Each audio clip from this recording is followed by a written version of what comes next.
또 날짜를 딴 부동산 대책이 나왔습니다. 이른바 6.17 대책입니다. 이번 정부 들어서 21번째 부동산 대책이기도 합니다. 사실상 경기도 전역을 규제 지역으로 포함시켰고 재건축 허용 기준을 대폭 강화했습니다. 3억 원 넘는 집만 사도 전세 대출은 회수됩니다. 최근 들어 벌써 몇 년째 규제와 시장 심리의 기싸움이 이어지고 있는데 이번 힘겨루기는 누가 승리할까요? 관련해서 전문가와 이야기 나눠보겠습니다. 두성규 한국건설산업연구원 선임연구위원 나왔습니다. 위원님 안녕하십니까? 안녕하세요. 네, 일단 이번 대책 내용을 좀 워낙 많다 보니까 하나하나 뜯어보면서 실효성을 좀 짚어보겠습니다. 먼저 규제 지역의 확대인데요. 접경 지역을 제외하면은 사실상 뭐 경기도의 주요 지역 대부분이 이번 규제 지역에 들어왔다라고 평가해도 무방할 것 같고 남쪽으로 보면은 뭐 대구는 이미 있었으니까 그렇다 치더라도 대구의 수성구만. 그렇죠. 대전까지 이제 새로 규제 지역에 포함이 됐어요. 맞습니다. 그래서 정부 설명을 보면 이렇게 넓게 잡은 이유가 이 한쪽 규제 지역을 새로 설정하면 그 바로 옆 동네가 또 오르고 그 옆 동네가 또 오르고 이런 거를 막기 위해서 이 풍선 효과라고 부르더라고요. 이거를 막기 위해서 애초에 좀 넓게 규제 지역을 잡았다는 건데 좀 효과가 있을까요? 어떻게 보십니까? 네, 이번에 대책의 가장 특징 중에 하나가 이제 규제 지역을 좀 더 강도를 높이거나 조정 대상 지역에서 뭐 투기 과일 지구를 하거나 아니면 투기 과일 지구 그다음 조정 대상 지역을 이전보다 좀 더 확대 지정을 하는 그런 쪽이 특징을 보이고 있습니다. 그런데 이제 그런 쪽의 숫자를 보게 되면은 약 이전보다는 50% 정도 늘어난 것 같아요. 조정 대상 지역은 44곳에서 69곳, 그다음에 이제 투기 과일 지구는 31곳에서 이제 48곳이니까 거의 50% 증가했는데요. 이런 규제 지역의 증가라는 자체가 이제 실적으로 어떤 뭐 실거주를 목적으로 하는 쪽만 수요자들에게 길을 터준다는 그런 의미가 있고 또 주택 가격 부분에 대해서 이제 누르는 그런 효과를 기대하고 있긴 한데요. 제가 볼 때는 풍선 효과로 인해서 이제 촉발됐던 점을 감안하면은 지금 지정한 곳에서 넓게 지정을 했지만 또 인근 지역으로 또 풍선 효과가 옮겨갈 가능성들은 충분히 있다고 보여지거든요. 아무리 넓게 잡아도 그 옆 동네가 또 그렇게 될 것이다. 그래서 저는 오히려 이번에 그 규제 지역을 확대 지정한 것에 대한 그 의미보다는 이번에 그 내용 속에 보면은 토지거래 허가 구역으로 이제 지정된 곳이 있게 되고, 강남에 있더라고요. 그렇죠. 그 부분하고 그 다음에 이제 그 규제 지역으로 지정된 곳에 있어서의 단순한 어떤 전체적인 규제 속에서도 보면은 조정 대상 지역이나 투기과일 지구에 지정이 되면은 자금 조달 계획서라든지 그다음에 증빙 서류를 제출하도록 하는 그 부분이 오히려 이번 대책에 있어서 가장 실질적인 효력을 발생시킬 수 있는 무기가 아닌가 이런 생각을 가지고 있습니다. 그렇군요. 자, 그 부분은 잠시 뒤에 조금 더 자세히 짚어보고요. 일단 다음 내용으로 좀 들어가 보겠습니다. 갭 투자 관련해서 이야기가 참 많았어요. 이게 적은 돈만, 그러니까 전세를 끼고 집을 사서 적은 돈으로 집주인이 될 수 있는 이런 식의 투자 방식이다 보니까 이게 그 실제로 그 집에 거주하려는 소위 실수요자가 아닌 사람들이 자꾸만 집을 사게 돼서 시장이 왜곡된다 뭐 이런 식의 문제의식이 있었던 건데 3억 원 넘는 아파트를 샀으면 다른 전세 대출은 받을 수가 없도록 됩니다. 그러니까 전세 대출을 새로 못 받거나 기존에 있던 거를 회수받거나 이렇게 되는 건데 그러니까 갭 투자자들이 다른 집을 사가지고 그 집에 전세 놓고 정작 본인은 전세로 사는 뭐 이런 거를 막아보겠다라는 의도로 해석이 되는데 이게 그러면 대책이 실효성이 좀 있을 거라고 보십니까? 이번 대책 평가가 궁금합니다. 제가 볼 때는 이번에 대책의 특징 중에 하나가 이제 실거주 위주로 모든 시장을 재편하겠다 이런 부분들이 많이 이제 보이고 있는 것 같아요. 그래서 예를 들어 이제 갭 투자 같은 경우에는 사실은 실거주가 어려운 경우들이 많죠. 충분한 자금이 있고 실거주가 가능하다 하면은 본인이 대부분 그냥 그 주택을 사고 말지 갭 투자라는 형식으로 해서 내 집 마련의 어떤 그 기회로 만드는 수단으로 사용하지는 않을 겁니다. 근데 이제 이번에 갭 투자 같은 경우에는 갭 투자를 하는 방법에서 두 가지 정도가 있다고 보여지는데요. 지금 말씀하신 대로 이제 전세 보증금이 우리 전세가율 자체가 매매가 대비 거의 한 70% 되니까 그런 부분하고 나머지 부분을 자기가 자금을 마련해서 하시는 분들이 있고요. 그 나머지 자금 부분도 어떤 금융기관의 이제 대출을 통해서 사실은 이제 확보하시는 분들이 있는데 그분들 가운데 사실은 금융기관을 통해서 대출을 받는 분들은 이번에 저 대책을 통해서 아마 실제로 그걸 하기는 이제 힘들어지는 상황이 되겠지만 네. 단순히 전세가를 사실은 충분히 높은 전세가를 바탕으로 해서 레버리지를 해가지고 나머지 부분만 사실은 이 갭 투자하시는 분들을 정부가 통제하는 것은 사실은 거의 힘든 상황으로 되어 있습니다. 예. 그래서 오히려 제가 보기에는 더 자금력이 약하고 또 실거주가 현실적으로 어려운 분들한테 실제 그 내 집 마련의 꿈을 그나마 현실에 있는 저금리 기조, 초저금리 시대를 그 활용을 해가지고 내 집 마련의 기회를 조금 앞당기고자 했던 그런 많은 분들한테는 거의 좌절감을 안겨주는 그게 아닌가. 그래서 이 효력의 어떤 강도나 실효성 여부를 떠나서 많은 내 집 마련에 충분한 자금력이 없거나 또 청약 시장을 녹화하지 못하는 제가 볼 때는 2030 혹은 네. 3040 세대들에게 사실은 내 집 마련의 꿈을 실현시켜주는 굉장히 하나의 사다리 역할을 했다고 볼 수 있는데 그 부분을 정부가 좀 야박하게 너무 갭 투자를 부정적으로만 보고 네. 그도 차버린 것이 아닌가라는 생각이 듭니다. 그러니까 갭 투자를 뭐 무조건 부정적인 뭐 시장 왜곡 투기 현상 뭐 이런 식으로 볼 필요까지는 없다라는 그렇습니다. 생각이신 거네요. 네네네. 그렇군요. 알겠습니다.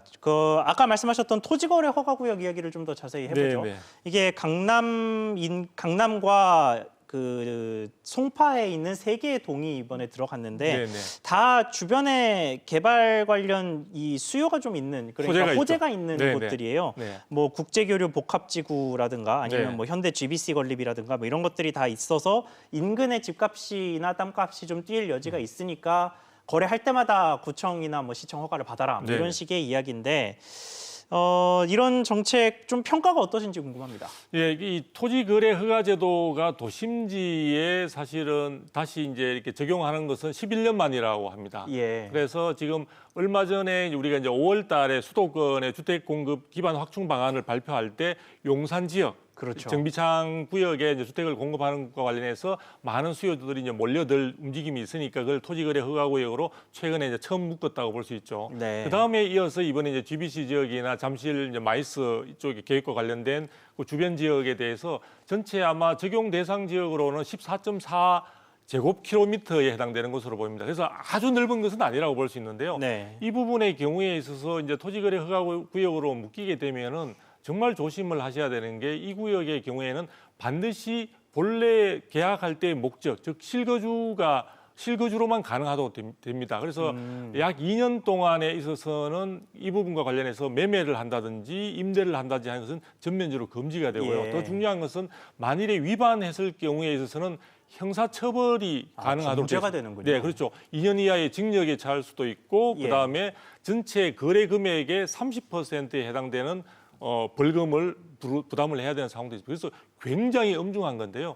이 토지거래 허가구역을 이번에 물론 지금은 호재가 있는 곳을 지정했다고 하지만 일전에 청와대 뭐 실장님께서도 주택거래 허가제, 즉 여러 가지 많은 대책들을 통해서 정부 시장이 안정되지 않으면 주택거래 허가제까지 갈 수 있다고 언급해서 사실 말하자면 이 토지거래 허가구역을 전국으로 확대 혹은 뭐 규제 지역 전반에 그럼요. 확대하겠다 뭐 이런 식의 이야기네요. 그렇죠. 결과적으로 보면 이게 주택거래 허가제와 다름이 없는 것이 되는 예. 거죠. 그래서 우리가 모든 건축물이나 이런 것들은 주택을 포함해서 다 토지 위에 이제 있게 되는 거니까 토지거래와 관련된 부분들을 하게 될 경우는 상당히 강도 높게 되고요. 또 하나 말씀드리면 이 토지거래 허가구역의 적용 대상이 여러 가지 굉장히 그 볼륨 자체를 갖다가 다양하게 할 수 있다 보니까 현재 용산의 경우에는 18제곱미터 이상이면 지분이 18제곱미터 이상이면 다 적용을 받게 됩니다. 그러니까 대다수의 주택들이 모두 다 적용될 수 있는 상황에 놓여 있기 때문에 제가 볼 때 이것이 앞으로 이 지역에 그치지 않고 주변 지역으로 좀 더 정부가 시장 상황에 따라 확대 적용시킨다면 시장에 주는 충격이나 그건 굉장히 클 것으로 예상이 되고 있습니다. 그렇군요. 자, 이번엔 재건축 이야기로 좀 넘어가 보겠습니다. 이 재건축 관련해서도 참 많은 이야기가 나왔는데 사실 제일 관심을 많이 받았던 거는 재건축 연한을 30년에서 40년으로 그렇죠. 높이느냐였는데 네네. 그거는 포함이 안 됐고 네네. 정부도 검토하지 않는다고 선을 그었습니다. 네네. 일단 이 부분에 대한 평가가 궁금합니다. 40년으로 올리지 않은 게 긍정적인 시그널을 줄 수 있을까요? 정부가 아마 40년으로 올리는 부분을 검토는 했을 것으로 예상이 되는데요. 예. 많은 언급이 되었기 때문에. 그런데 실질적인 실효성 부분에 대해서 그렇게 기대를 많이 하지 못했던 것 같습니다. 왜냐하면은 지금 현재 정밀 안전진단까지 안전진단 절차를 거치고 있는 단지들의 대부분이 지금 33, 4년을 이미 넘어서고 있는 상황이고 즉 40년까지 지금 30년에서 늘린다 하더라도 10년을 늘린다고는 하지만 실질적으로는 4, 5년 정도의 늘리는 효과밖에 없을 뿐만 아니라 기존에 굉장히 40년을 지난 어떤 단지들의 진행 상태도 여의치 못한 부분들이 있기 때문에 아마 그 부분들을 고려한 것 같고요. 그래서 그 연한을 늘리는 그 부분보다는 안전진단 기준 절차를 갖다 더 강화하는 쪽으로 해서 사실상 사업 자체를 완전히 통제할 수 있는 범위의 수단으로 오히려 선택을 한 것이 아닌가 이렇게 봅니다. 그렇군요. 자, 벌써 시간이 꽤 많이 흘렀는데 저희 이번 대책이 참 종류가 많잖아요. 네네. 그래서 이번 그 전반적인 정부의 부동산 정책 6.17 대책에서 제일 시장에 효과적이고 긍정적인 시그널, 그러니까 긍정적으로 평가하는 대책 하나랑 이런 대책은 조금 안 좋지 않았나, 좀 부정적으로 평가하는 대책 하나, 이렇게 두 가지가 좀 궁금합니다. 네, 일단 긍정적으로 보는 부분은 현재 우리가 주택 실제 거주하고 계시는 분들의 비율 자체가 50% 내외인데요. 실거주를 위주로 해서 실수요자들만 주택의 시장에서 충분히 내 집 마련의 꿈을 실현시킬 수 있는 쪽으로 집중했다는 점은 상당히 긍정적이라고 볼 수 있습니다. 그러나 가장 제가 안타까운 점은 이 부분과 관련해서 지금 문제가 되고 있는 것은 수요 쪽 부분이 아니라 시중에 풍부한 유동성 부분이 갈 곳을 몰라서 투자처를 찾고 있는 그 부분에 대해서 충분한 유동 자금이 다른 곳으로 흘러갈 수 있는 물꼬를 터주는 내용이 전혀 없다는 것. 그 부분은 상당히 좀 아쉬움으로 생각을 하고 있습니다. 들어오지 말라라고만 하고 저기로 가면 돼라는 식의 대책은 없었다라는 얘기네요. 그러면 앞으로 좀 어떻게 하는 게 좋을 것 같습니까? 제가 볼 때는 어쨌든 지금 수요 억제책은 정부가 충분히 지금 뭐 그동안에 21번째를 지금까지 통해서 많이 정비가 돼 있다고 보여지고 있고요. 또 공급 부분도 정부 나름대로는 수도권의 공급 정비 방안 해서 지금 굉장히 공급에 대한 계획은 많이 보여주고 있습니다.